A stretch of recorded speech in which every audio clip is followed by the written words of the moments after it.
time, and without any delay, let's start the session. So a warm good evening and a welcome to everybody. Emotions, like decoding and deciphering emotions. Why do we think, or why do emotions are so much more important? What do they speak about? I think it's very important to decode our emotions. कई बार हम खुद भी surprise होते हैं कि हमें ये emotions क्यों आ रहे हैं, कोई तो इसका रीजन होगा. Let's understand this, and we have an amazingly talented expert with us today. So a warm good evening to my happy-go-lucky family here on Zoom, and all the people who will be watching us later on YouTube. I'm Divya Shah from Radio Diva.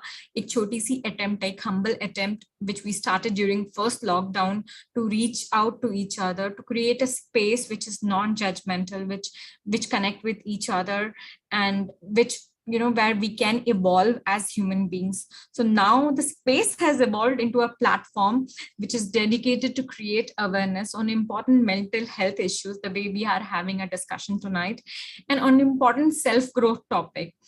And we also have fun sessions. Thursday, we are meeting for a singing session where we laugh, we sing, we have shairi sessions, bathak, we celebrate life. So it's a balance of two different kind of sessions that we do in a week. Tuesday is a serious session, Thursday is a fun session. So accomplished speakers share their experiences with us, helping us to be better version of ourselves. So if you like our content, motivate us and hit that like button. Jayaji will be sharing the YouTube link, and subscribe so that you know when a video is uploaded. It's a little attempt, and we all really need your support to reach out to more and more people. And a line of appreciation for the speaker will be something beautiful. And share it with friends and family who will benefit by our relevant and honest content. Follow the Radio Diva page on Instagram and Facebook and be part of our happy-go-lucky community. We will surely need you to grow as a community that spreads awareness and add value in each other's life. So now coming to our amazingly talented and a very beautiful human being, Dr. Satnam Singh Deol. He's a PhD, but he is an ex-veteran fighter pilot. He flew fighter planes like MiG-21, MiG-23 and MiG-27 for more than 26 years. He was awarded Vayu Sena Medal by the President in 1997. So he was also an Indian Air Force Top Gun. But now a shift in career. So for the last more than 10 years, he has been a practicing psychologist. For medical reasons, he stopped fighting planes, but he did study psychology. It was his second love after flying.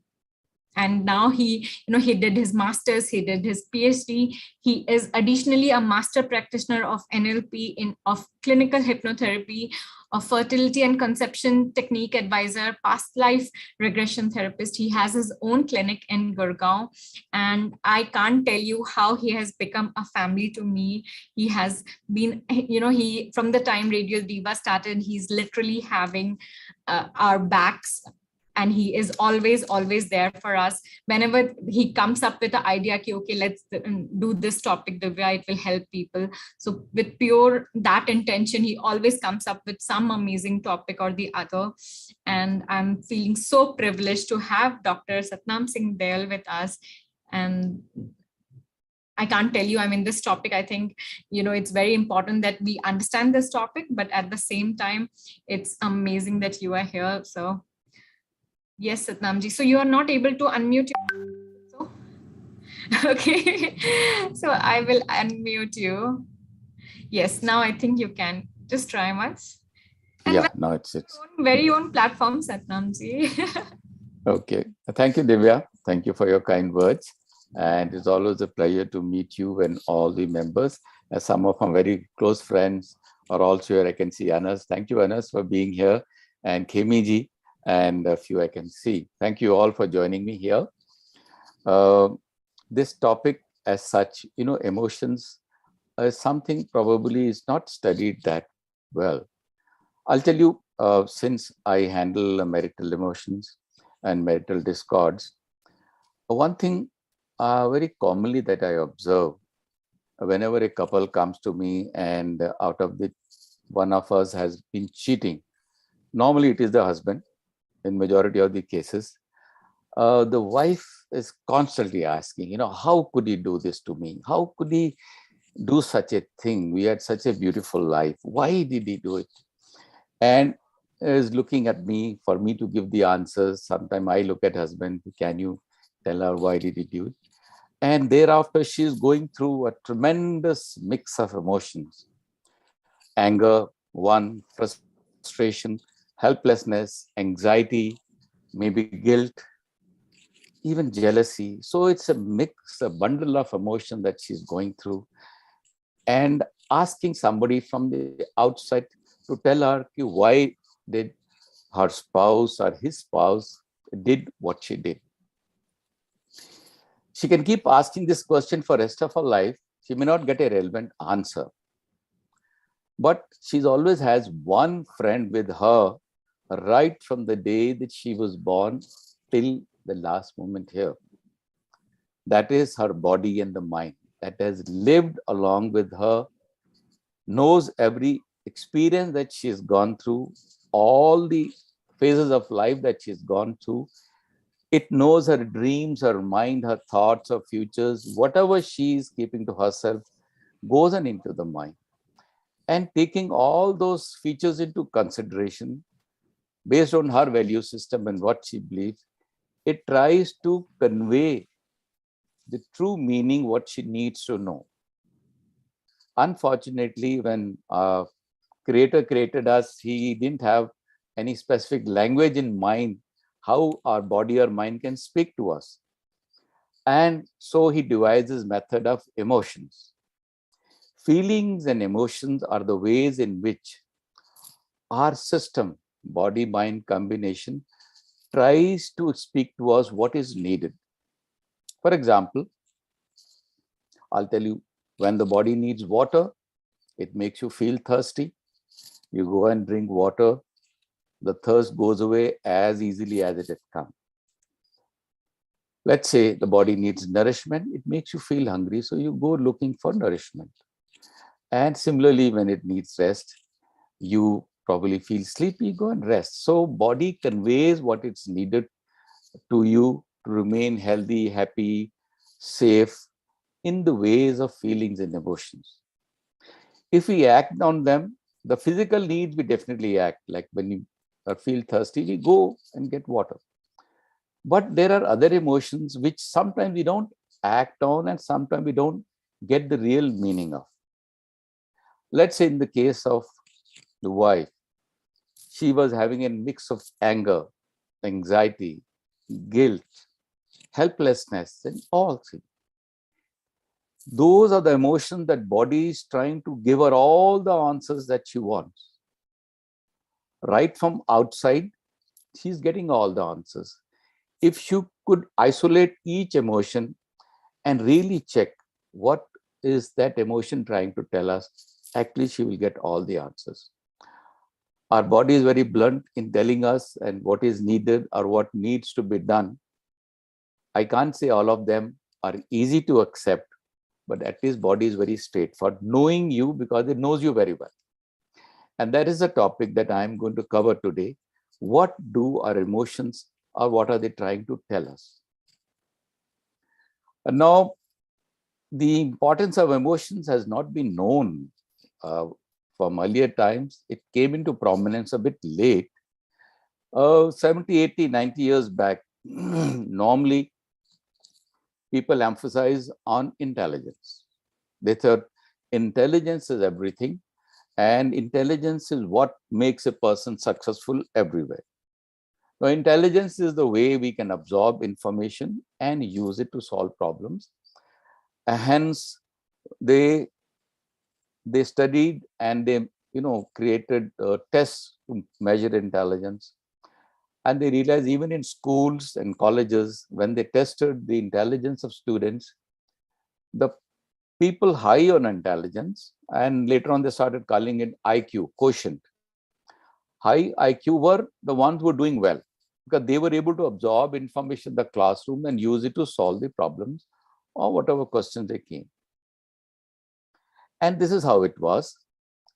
Now, so it was, and all efforts were made to increase the intelligence of a person, but it was realized that it is more or less a very stable trait, difficult to enhance. So the earlier view was that our IQ is fixed. It cannot be enhanced. But later on, when the students left their colleges and they continued studied them, they realized a very different pattern altogether. If there were 100 students in a group and they studied them longitudinally in the workforce, they realized that students with average intelligence actually bypass most of the other students who had high IQ. And this was a consistent pattern. 70% of the people who made it to higher positions were those with IQ lesser than their other counterparts. So this obviously was that means there was something else at work, something else in those people that was working to help them become more successful and do well at the workplace. So what they did was, along with the IQ, they started studying people's behavior, way they communicated, way they interacted with superiors and subordinates, and what other trait they could include of. So personality factors. So when they studied people along with IQ, other factors, then a very, very prominent factor emerged. They realized that people who actually were going ahead in the workplace and in life, they probably had just average intelligence, but they were able to maintain a very stable demeanor and a stable state of being most of the time. They never flew off the handle. They were able to interact harmoniously with the superiors as well as the subordinates. Their emotional life was rather stable. And of course, this was in the workplace. Later on, when this came into prominence, they started applying the emotional quotient into the marriages as well. When the married couples were studied, they realized that most stable and the happiest couples were those in which both the partners had high emotional quotient. Some of stable marriages were those wherein among the two, at least one had a high EQ. So he was able to manage the other person. Most troubled relationships, those which actually ended up divorce and the bitter fights, took place in the couples where both were low on IQ. Both may have been very, very high in intelligence, IQ, but if their EQ was low, that means emotionally both were low, it will result in a very, very uncomfortable relationship. Now, understanding, like I said, IQ is your ability to absorb information and to use it thereafter to solve problems. EQ, later on it was defined, EQ is your ability to be aware of your emotions, manage your emotions or manage your emotional states, and additionally, if you're interacting with somebody else, your ability to know in what emotional state that other person is and manage and interact in a manner so that the relationship remains very cordial. So these factors combined always help them. Also, unlike IQ, which is more or less stable, they realize EQ can be developed.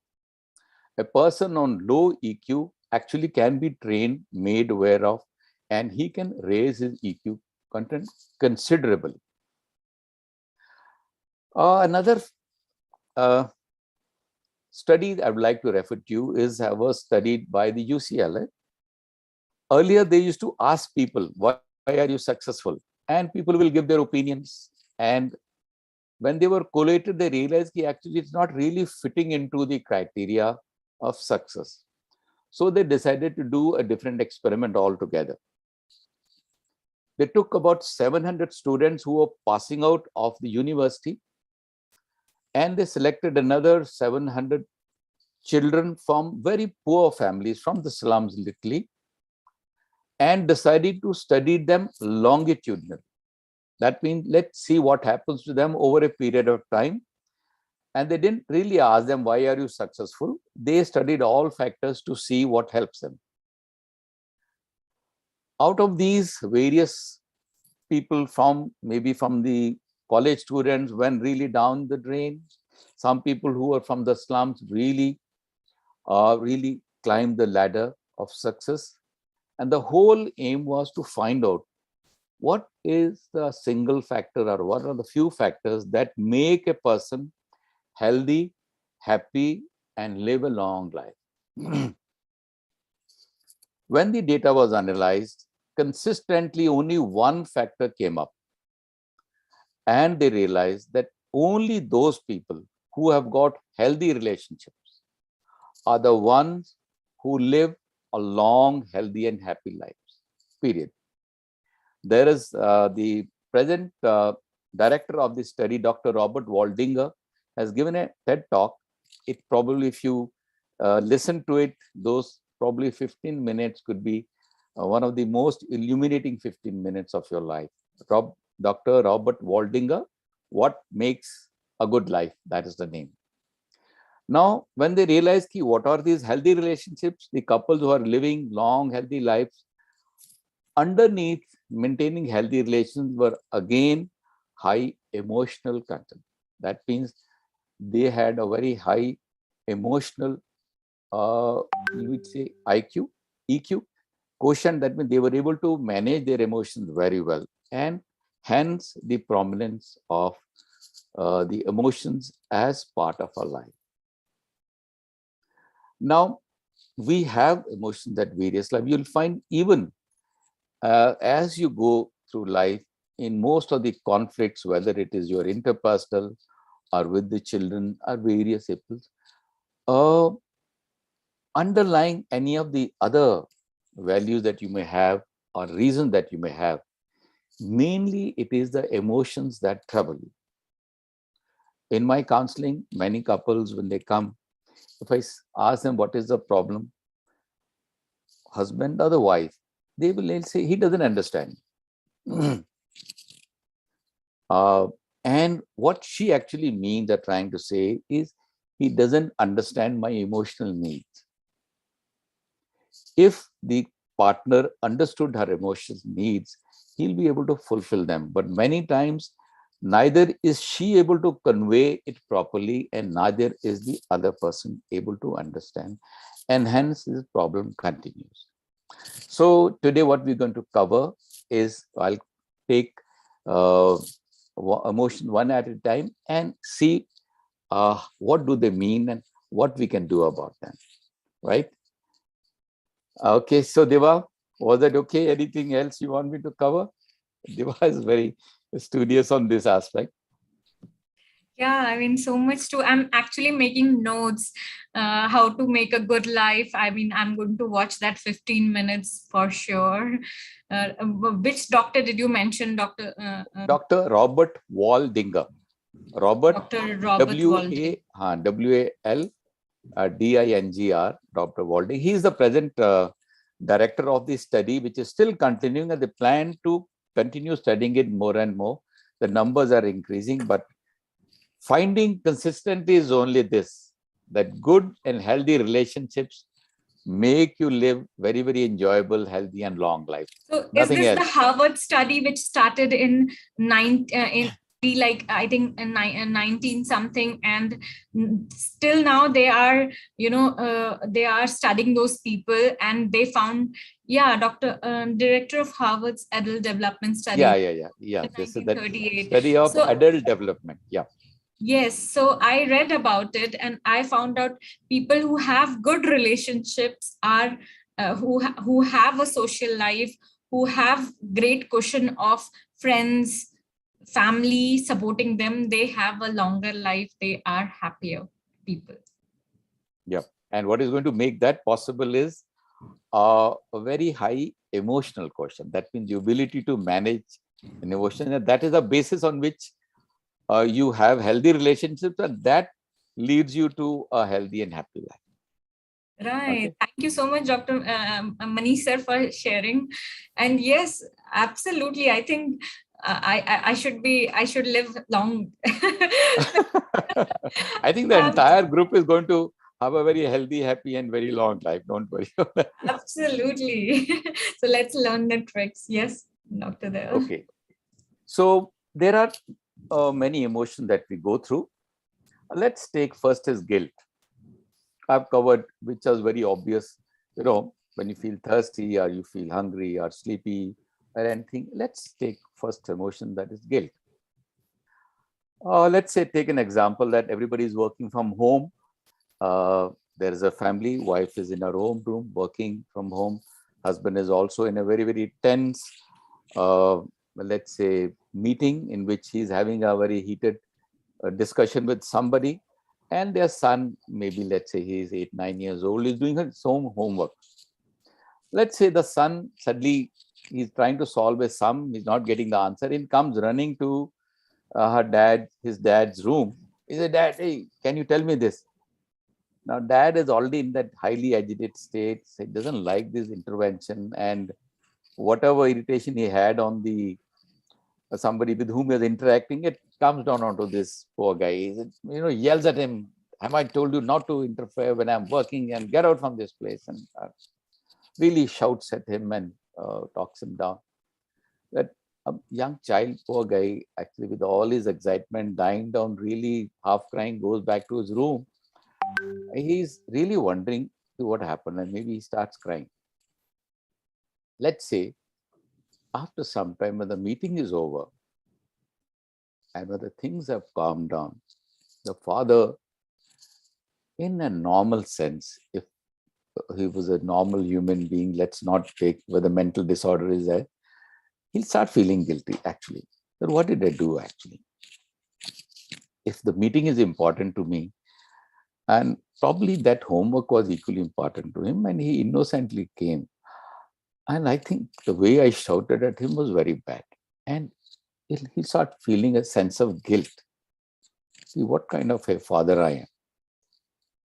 Now, one thing is, if he leaves it at that, the guilt will stay. Today, tomorrow, maybe for quite some time. That will always remind him, I did, that the way I interacted with my son was very bad. And he'll still feel guilty over the years. But if he, let's say, he says, doesn't matter, I'll make it up. What guilt is actually trying to tell him is that your behavior in the situation was inappropriate. You need to improve your behavior. That's all the guilt is trying to tell him. Not to demolish him, not to hit him. It is just tell him the way you behaved in the situation was inappropriate. Improve your behavior. Now, let's say if he gets a message, goes to the other room, doesn't matter. You can tell him, I'm sorry, I was actually upset. Maybe hugs him, helps him solve the problem. Maybe they go and have ice cream and the son is okay. You'll find now when he comes back to his room, the guilt will be gone. Because he's learned a better method and better behavior to deal with the situation. Maybe next time when the son comes, he will be not that violent. Probably he'll be behaving in a better manner. So whenever, in a normal sense, when you have a guilt, if you ask and tell, what is guilt trying to tell me? At the core of it, it is trying to tell you that the way you behaved somewhere with whom was not appropriate. Now, the guilt is not across the board same. It will be based on your value systems, your experience, your sensitivities. So everybody will not feel equally guilt in the same situation. So based on because your mind is reading from your blueprint, your value systems, reading that is trying to tell you, change your behavior And moment you decide to change the behavior, you'll find when you put it into actual practice and prove it, yeah, I have changed it, the guilt will go, right? This is much easier sometimes, but that is a message that guilt always tries to tell you. And our body, our mind are the best friends. They know you from the day you are born till now. They know your experience and it'll analyze all the data and tell you that this is what you need to do. And it is trying to tell you in the form of an emotion called guilt.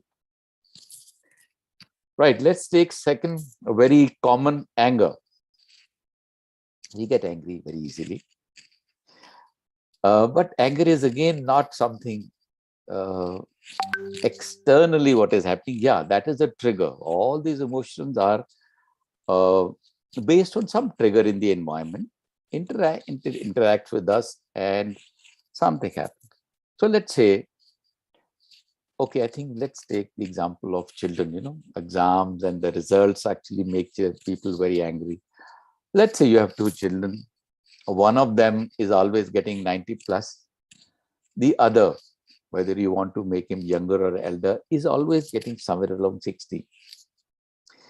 And every time when he gets low marks, you blow your top.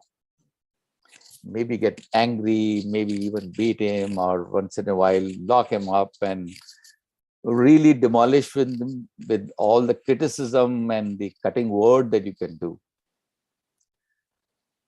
Okay, maybe you put him through tuition and take special lessons and probably withdraw his phone and do all sorts of things.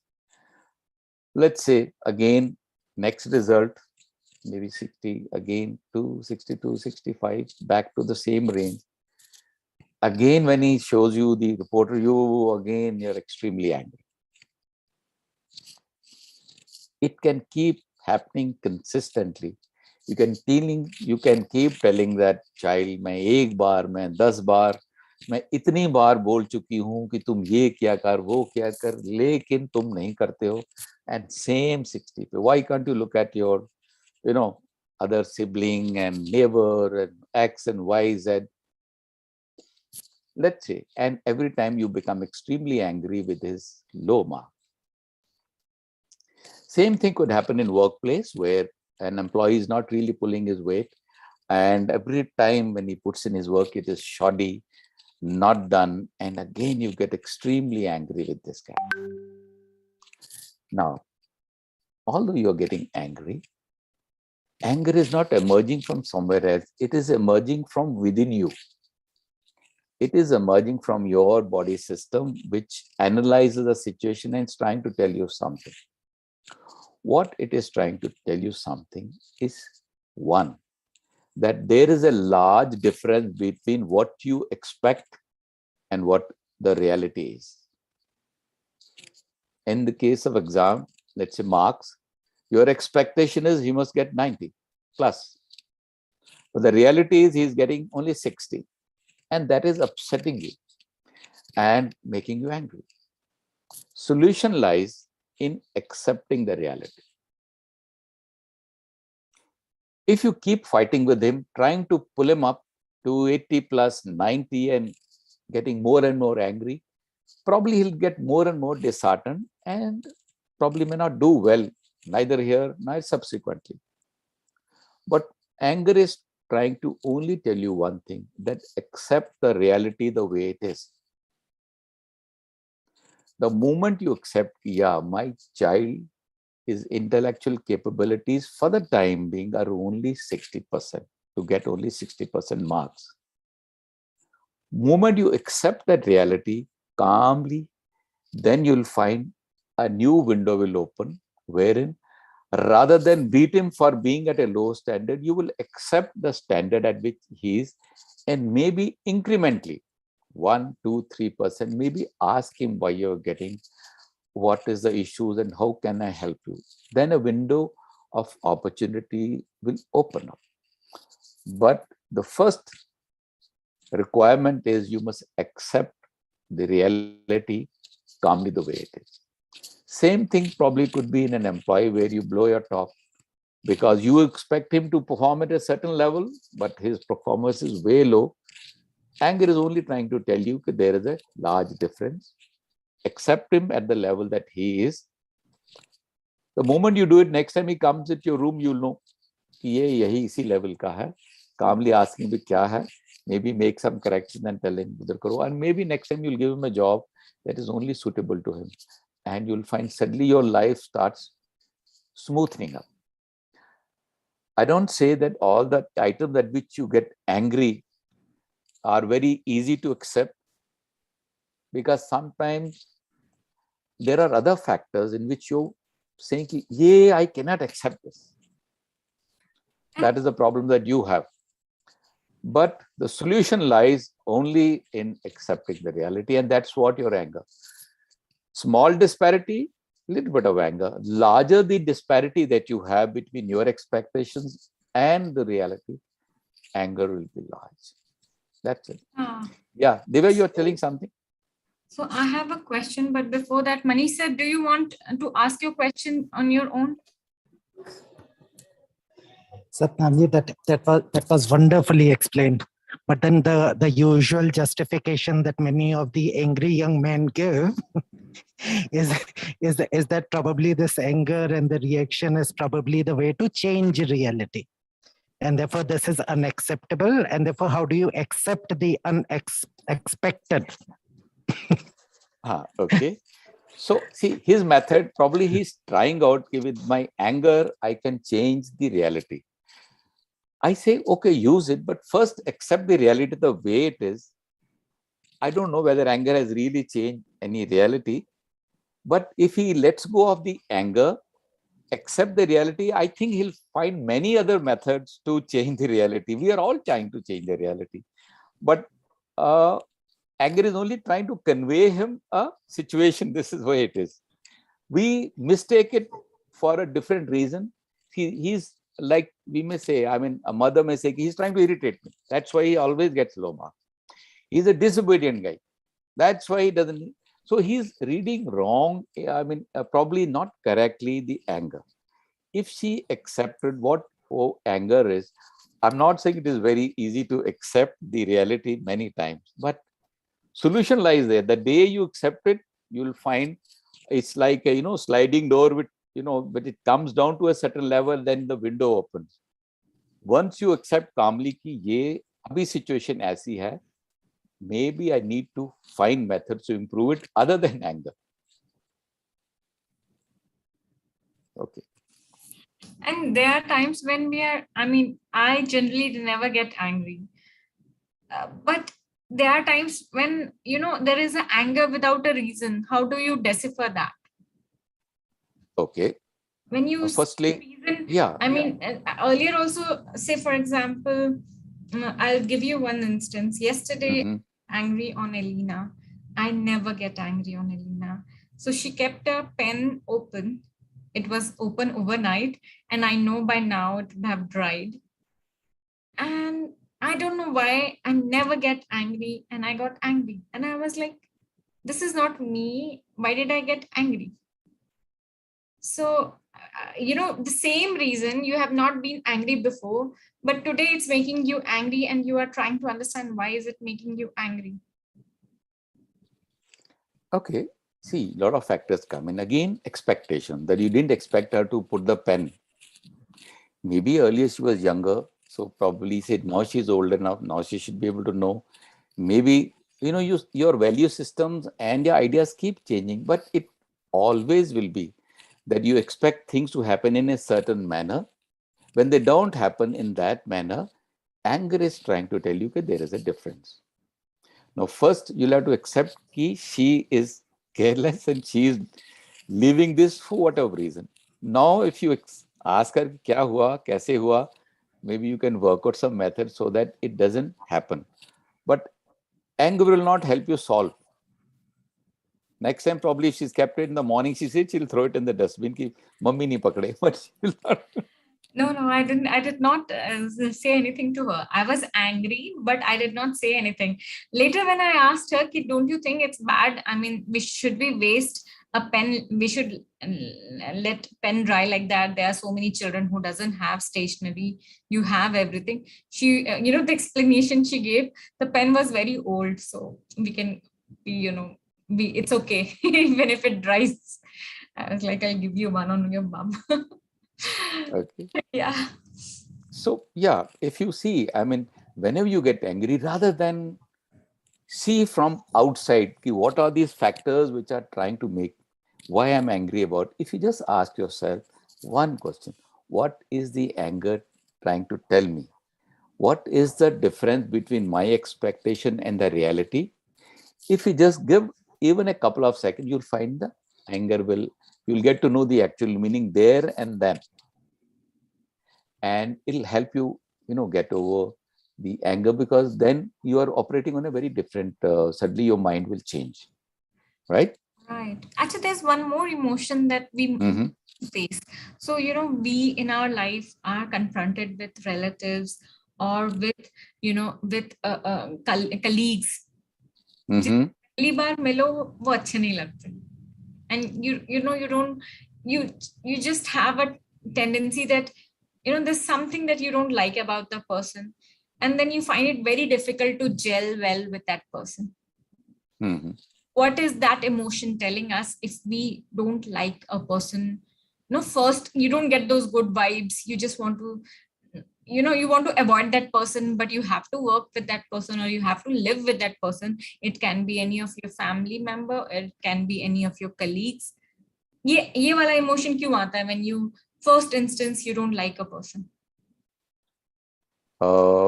At the first instant, when you like, again will be that depending on what relationship that person is, what is his status, what is his relationship with you.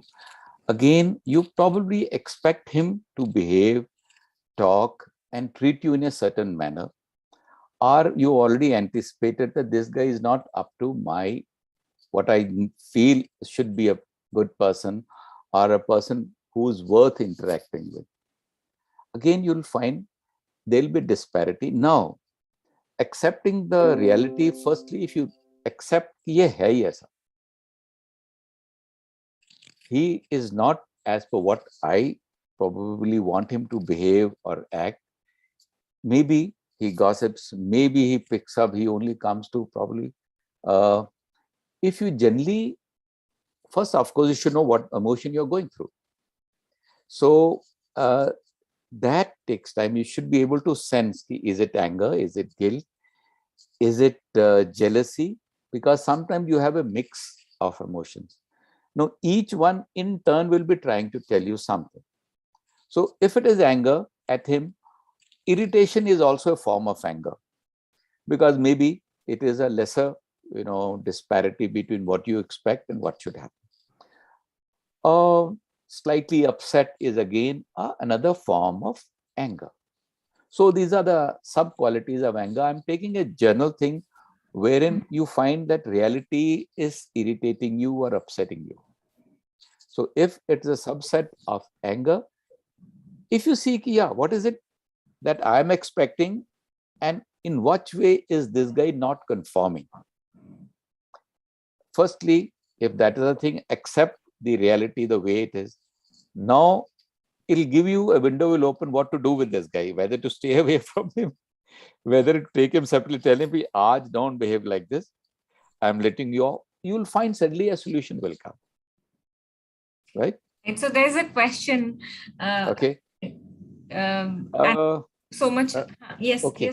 Yes. There are a couple of more. Okay, let's continue because time is running out. Or do you have more time? We have about 10, 12 minutes.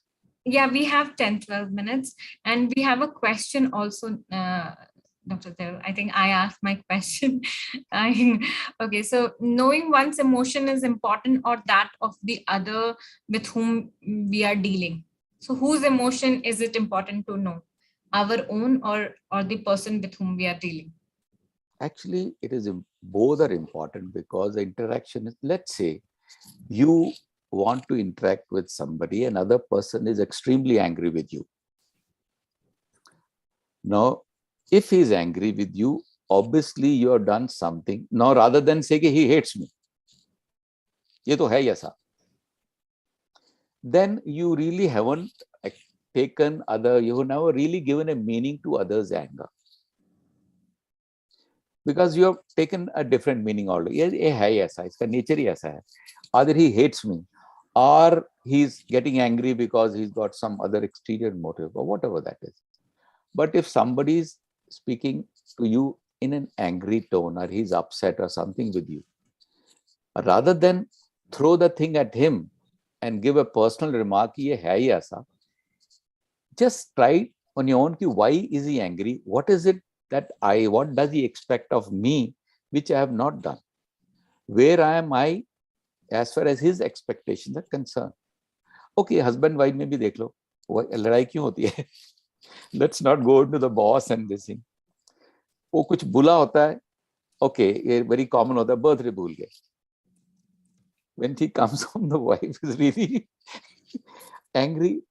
Again, now the husband says कि यार ये तो इसका nature ही है, हर बार मेरे से लड़ाई करती है. No, if he gets here, she's angry because she expects here so many things you remember. Out of the most important thing is my birthday. You should have written it down, given an alarm to yourself at least a week and before, so that you could plan and make it special, mom. You come barging inside with your briefcase, not even knowing it is my birthday. This is not the behavior that I expect from a person who is my husband. I do so much for him. If he gets it, he will make up. At least from there on moment he gets it. But if he doesn't get the actual message, what is, and puts it personally, कि तुम तो हर बात पे छोटी छोटी चीजों में लड़ाई कर लेती, मैं इतना करके आया हूं, then what happens, he's really is not having that emotional understanding and reacting to it in an appropriate manner. So there's one it is question. It is both ways, like a balance hota hai. To make it remain in balance, you got to know both sides, right? Yes. Okay, in that short time, I will just cover a few more, so that one next time comes is the anxiety, which is very common. Most of us, they keep feeling anxious. मैं anxious हूँ, oh पता नहीं, but anxiety is generated by your own body. It is an alarm system trying to tell you something. It's like if the alarm keeps going off, let's say smoke alarm keep going off. It's no fault of the smoke alarm. That means it's trying to tell you that there is some smoke, fire, usko band karo. So anxiety is basically trying to tell us that there is a possibility of some contingency which you haven't planned for or prepared for. Some event could take place in a near future, in near or far future, which could be catastrophic or which could be very, very disadvantageous to do, for which you have not prepared. It is only telling you to make a contingency plan for what could happen. If you don't make that contingency plan, that alarm will keep ringing. The anxiety will keep troubling you. Let's say, during the COVID time, I handled, or many people contacted me because of anxiety. Anxiety was again due to the COVID. This is what will happen. अगर ये हो गया, वो हो गया, क्या होगा? अब इसको हो गया, इधर ये नहीं है. So all these questions are only arising in their mind, which anxiety is trying to tell them by, please make some plan. I used to tell them, all right, make a plan. If one of your XYZ has, let's say, COVID symptom, what will you do? Step 1. What will you do? Step 2, 3, क्या करोगे? अगर इधर cylinder नहीं है, तो maybe you'll catch, maybe there is somebody else. Can you make a plan with somebody else? He will go there, or he'll get the cylinder. At least make some sort of a plan. इसको हुआ तो ये होगा. The second को हुआ तो what will I do? Third.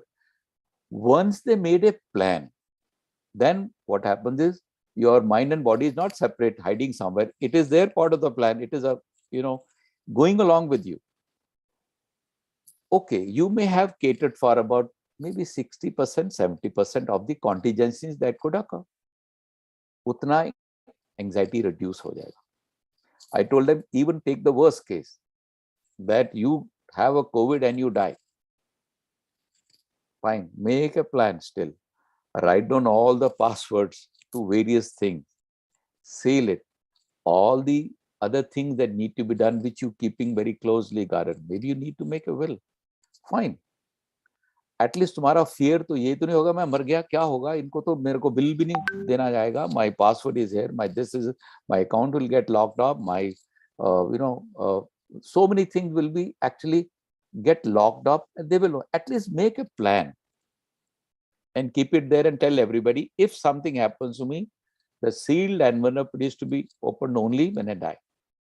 That will reveal a lot of information. It calmed the nerves of many people because they were worried about things.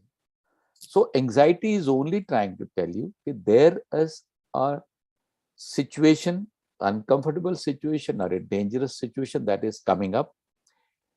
If you plan for it, how will you handle it? It is only pressing you to make a plan. The moment you have a plan in place, it will reduce.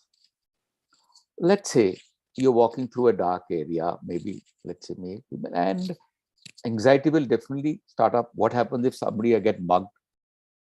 Lighten chali gayi hain, koi aa gaya to kya hoga? Anxiety will rise, let's say, but suddenly you realize, shit, I think I had my pistol in my purse, let me check. Let's say you put your hand in the purse and you find ki, yeah, that .22 pistol that you always carry is that. Suddenly anxiety will die. Because now you have a plan ki aane do dekha jayega. Before they get me, I'll get them. Take that gun out, maybe cock it and wait. Anxiety will die down because anxiety was telling you, make plan for this contingence. And the anxiety is only till the contingent. Let's say you pass through the alley, full light and a bus aa gayi. Anxiety chali jayegi. It's only for a duration in which there is a possibility of something bad happening. Right? So whenever you have anxiety, check what is anxiety trying to tell you, what you need to plan for. Make at least a rudimentary plan. You can always refine it. And you'll find your anxiety will reduce. Right? Sometimes you feel helplessness. Okay? Anytime you feel helpless in a situation, helplessness is trying to only tell you one thing, that you don't have requisite skills for the situation that you find yourself in. That's all. It's pointless trying to wring your hands and I'm feeling so helpless and keep shouting. Just find out what is this helplessness trying to tell me. It is only trying to tell you that you do not have the skills to deal with the situation that you're landed up in. Fine. Learn up those skills. You'll find the helplessness will go away. Okay? Let's say you throw a guy into water, he's going to thrash very violently, helplessly because he's drowning. But he needs to learn swimming.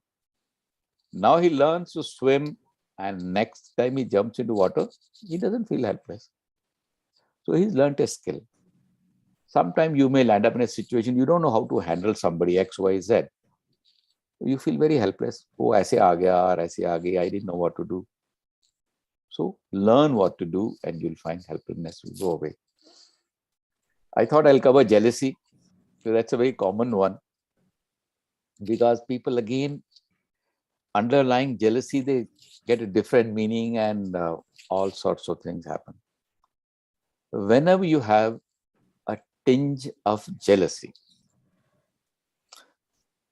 jealousy is only trying to tell you one thing, that there is something which you consider very valuable, which somebody else has it in more quantity than you. Rather than go into beauty and other thing, let's say many times, maybe somebody's child has got more marks, I find this what happens, and your child hasn't got that. There may be a tinge of jealousy there. Some other lady may be doing regular fitness and may have remained very slim and trim, very gracefully walk through a gathering, interacting.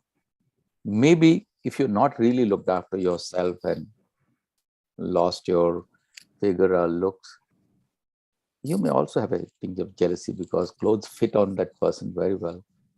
It only means that you do value health and fitness and being slim and trim.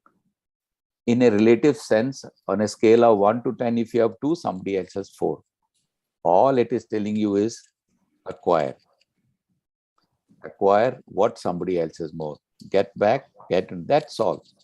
It's only trying to trigger a process in you wherein you increase that quantity of the value which you deserve, which you probably feel somebody else has more than. The day you have a better figure, you'll find suddenly jealousy goes away.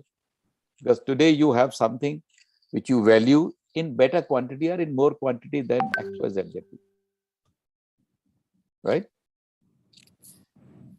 Okay, so I think I think that's a very important point for women. I mean, it's not women. I think men also get jealous. Men, sorry.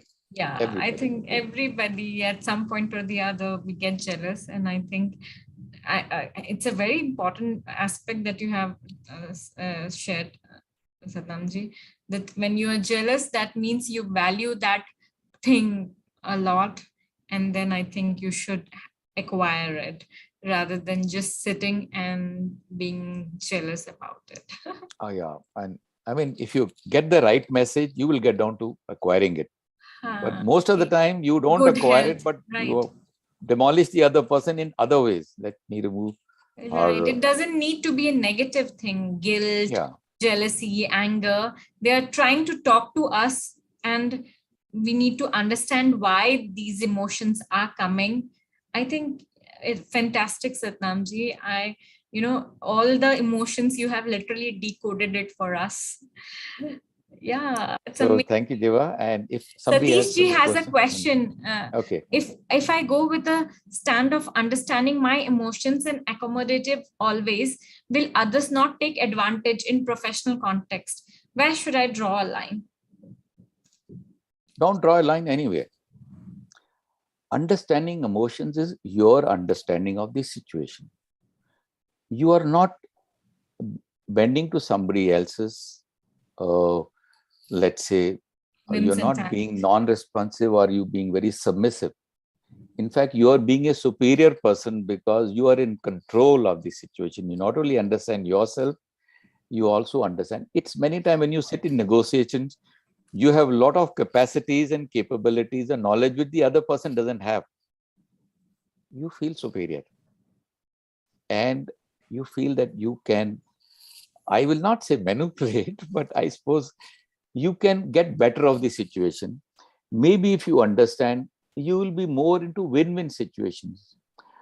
I'll tell you, if you have a couple of minutes, I'll tell you why people who maintain a calm and are able to control their emotions make better decisions. Decision making is normally done from two parts of our brain. One is the limbic and one is neocortex. Okay, just generally, let's take two.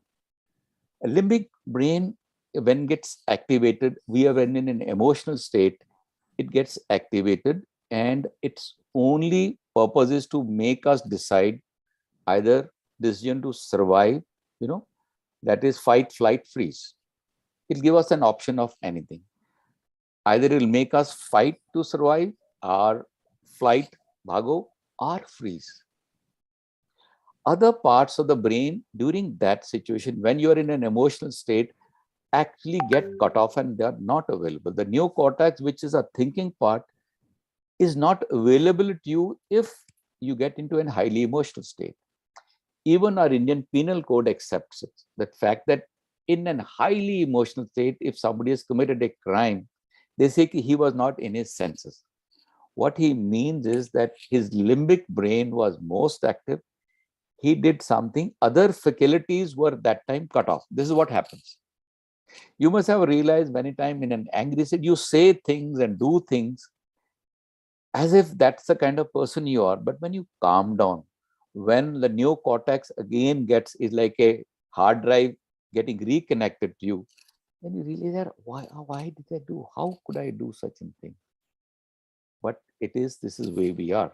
When a certain portion of our brain, especially the limbic brain, takes charge, It is fight, flight, freeze, nothing else.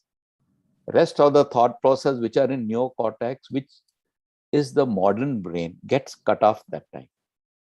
Only when you calm down will that part will be available to you and you get those thought process. So it's very important that you maintain a calm and stable person. I think beautiful. I think Satish, you got your answer. I hope you got your answer. Satish, did I answer to you, Satish? Or so people cannot like unmute themselves. Yeah. See, what I've realized is the movies have screwed up the whole concept of aggressive people. Bruce Willis is bloody always saying there are guys shooting and getting angry and yes, okay, that's for the we are movies. Glorifying, we are glorifying arrogance. We are glorifying like Kabir Singh ho ya fir any of these James Bond, any of these movies. We are glorifying violence in violence, and that is the only solution. Get angry and take him out and take. Yeah, okay, that is a different aspect of handling. We are more. I am talking more about our personal situations in our personal space. Even you, if you're extremely angry, you can't take out your boss or punch him and thrash him. Is it possible? Yeah. Bruce Willis can do it and get away with it. Maybe Schwarzenegger can do it in a movie, but in their actual boss, he won't punch his director. So I think this culture has almost, violence has been glorified too much. Right. Reena has one last question, Satnamji. What does hatred trying to say? I think you did answer this question because I asked you if we don't like somebody, how, what is it? So maybe the vibrations don't match. Maybe that person doesn't do things the way we do. And no, that's what, right, Satnamji? And see, any emotion, if you don't know what emotion you're having, maybe it is hatred, anger, irritation, just calm down and ask him, what is this present feeling trying to tell me? Even if you can't nominate the feeling. Ki, whatever I am feeling right now, what is it trying to tell me? You are not getting it from outside. This answer, your own best friend is trying to tell you. And if you say, Ki, what are you trying to convey to me about this guy? You'll get a very small answer. Somebody will tell you, this is it. And that's all you need, right? Absolutely. I think today's session was a masterpiece. Understanding yourself, understanding hatred, understanding anger, understanding each and every emotion of yours. Where is it coming from? Why is it coming? Or why is it bothering us? And what is it trying to tell? Even a simple emotion like jealousy it's trying to tell we value this quality in a person and we don't have it. And we the next step should be acquiring it rather than getting fuming in jealousy. So I think every emotion is valid. Giving validation to every emotion will help us grow as a person, and it will not let us go the negative way. It will help us go the positive way, because we will be understanding why this emotion is coming in our body. And making your body your best friend is what I can sum it. If I can sum it, though it's a wonderful session, but if I can sum it, this is what Dr. Satnamji said. And Jayaji has shared the group link, and this video, if you want to share it with anybody, it's on YouTube by the name The Radio Diva. Please subscribe, please share it with as many people as you can, because I think there are many people who are getting angry without reason. And yes, as Professor Manish Singhal pointed out, the Oscars, the Chris that was unfortunate. Will Smith of episode nobody forgets. But yes, I think as a community, as a society, we're getting angrier. Yes, Dr. Deol, any last words from you? Only one.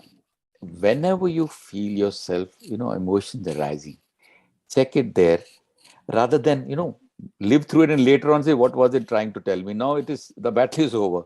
Moment you feel that certain things are stirring in you and some emotions are coming, right there and then ask, to your own self in your mind. What are you trying to tell me? Ask your mind, by this emotion, what are you trying to convey to me? You'll find an answer right in the beginning. It's much easier at that stage. So always if you ask it, you'll find emotion may die down there itself. Because you say, this is what I want to tell you.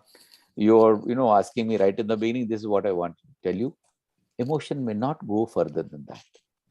So the one way to kill emotion, some of the people say there is positive emotion, there is negative emotion. Rather than give a name to it, whether it is good, bad, just ask only, what do you want to tell me right now? You'll get an answer. Don't worry. Right? Absolutely. So, understanding ourselves, and rather than judging ourselves also, give validity to that emotion, right, Satnamji? Give that validation. It's okay to have this emotion, even if it's jealousy, even if it's anger, there is some reason. And, giving respect to your emotions and then trying to understand that will really help. So thank you so much, everybody, for such a beautiful session. And I can't thank Satnamji enough for this session. You have been amazing as always. I am so fond of you and so privileged to have you. And whatever you shared today was so much more important, that we understand our emotions so well. Thank you, everybody who's writing on the group. Hari Kumar, Atulji, Surjit, everybody. This video is by the name The Radio Diva on YouTube. You please subscribe, please share with as many people as you can. And of course, Dr. Satnamji was awesome. And everybody, all of you, each one of you have made this session so beautiful by being a lovely audience. See you again on Thursday. Mukesh ji from Kuwait. Satnamji, I wanted to tell you also, Mukesh ji from Kuwait is doing a session on singing. So they have a big, huge community on Facebook, which encourages people to sing, because when we sing, we take out the tension from ourselves and we become happier people. So it's a very out. Singing helps us release lots of emotions. Satnam ji himself is a beautiful singer. Inse kabhi mere zore zabhi, I think I have heard that. And he sang beautifully. So everybody, if you want to be part of Radio Diva group, Jaya ji has shared the link. You can join the WhatsApp group, or Manish ji, anybody, you can take it from them. And you can always follow us on YouTube and Facebook and Instagram. And thank you so much